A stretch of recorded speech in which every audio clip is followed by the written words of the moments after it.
called Naniwaya, Leaning Mountain. Chick picked up the pole, and he says, all of you who believe the promised land is farther ahead, follow me. And so that's where the Chickasaw Nation was born. Those that followed Chick became Chickasaws. From the days of the removal, to serve and to protect the Chickasaw Nation. I am Lighthorse. I am Chickasaw. I learned from my papa the lessons of life could be told through the beats. I am the artist. I am Chickasaw. My people have always celebrated with the dance. I am the dancer. I am Chickasaw.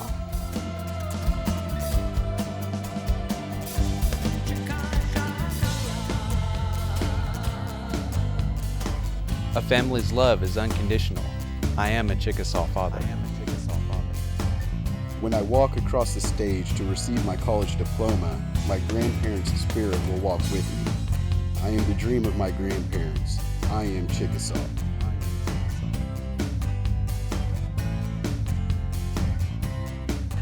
I am my children, grandchildren. I am my great-grandchildren. I am a Chickasaw. Doctor, healer, medicine woman. I am traditional medicine. I am modern medicine. I am from the past to the present. I am Chickasaw.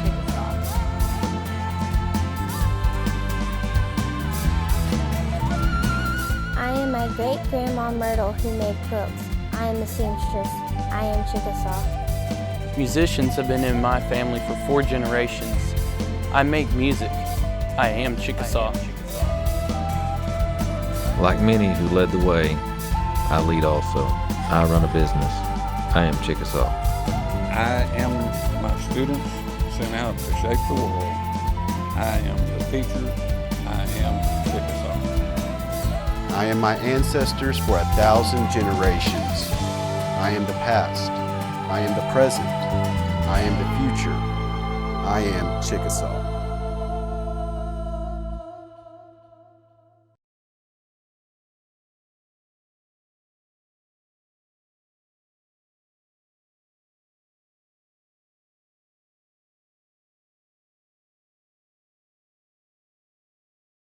A visit to the nation's capital can help revitalize respect and appreciation for our government, our way of life, and the men and women who fight to protect American values we hold so close to our heart.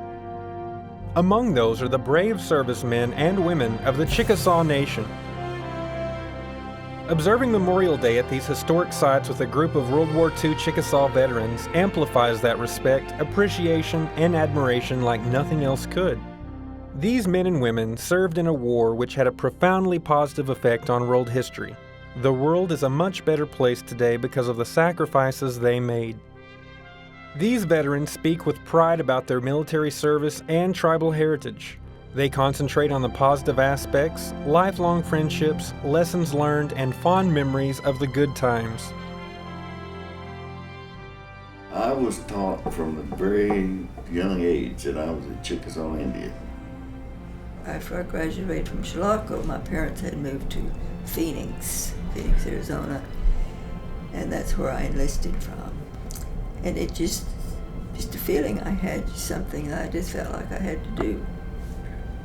So I did it. We were the ones that put the atomic bomb aboard the destroyer that took it over. Had no idea what it was. It was in blue boxes. But the night that we moved it out of the sanctuary in the Lafayette Mountains, we knew something that it was very important because the Navy was there, the Marines, the Air Force, the Coast Guard, and radar all over the place. When it went off, then we realized what we were hauling around, but had no idea until that time. We was coming into Boston one morning real early, fog very heavy, and very, very cold. Well, we was eating breakfast and we felt a bump. Well, come to find out, we had run over another ship. And we sunk it. The last few years I've been active with Chickasaws and I'm very grateful for the things they've done for me and hadn't let me do. And this trip is, I don't know how to express my gratitude to them for allowing me to come on and represent them. This trip to Washington, D.C. over Memorial Day provided these Chickasaw veterans the opportunity to see America's monument to their sacrifice and their contributions to the world. They were also able to reflect, tell stories, and honor the fallen heroes who will not be forgotten. They are shining examples of what has rightly been called the greatest generation. In the midst of these brave Chickasaw men and women, Lincoln's admonition regarding our duty to veterans rings ever true.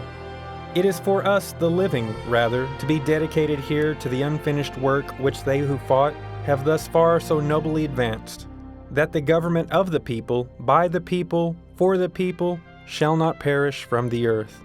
The Chickasaw Nation honors yesterday's warriors as today's heroes.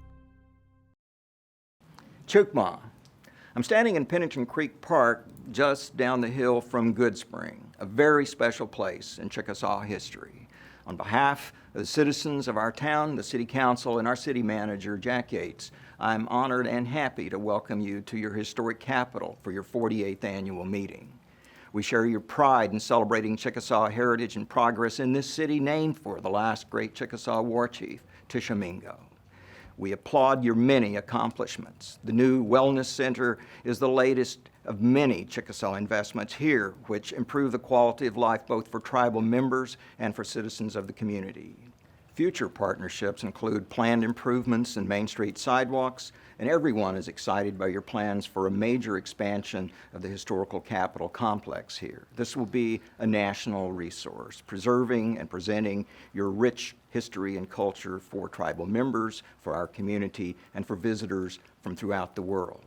The future is very bright. Once again, welcome, and thank you for coming here to celebrate the spirit of Tishomingo. Welcome to the 2008 Chickasaw Festival. I am very excited about the opportunity to recognize the significance of this event as well as the institutional relationship between Murray State College and the Chickasaw Nation. Governor Bill Anoatubby is a perfect example of an individual who has been able to make dreams come true for so many. A graduate of Murray State College in the 70s, Governor Anoatubby is an inspiration to both current and former graduates who serve to promote the idea that any dream is possible with hard work, opportunities, and dedication. It is my great pleasure to welcome Governor Anoatubby and the Chickasaw Nation back home to Murray State College and Tishomingo, and wish the best for a week full of cherished festivities and reflections.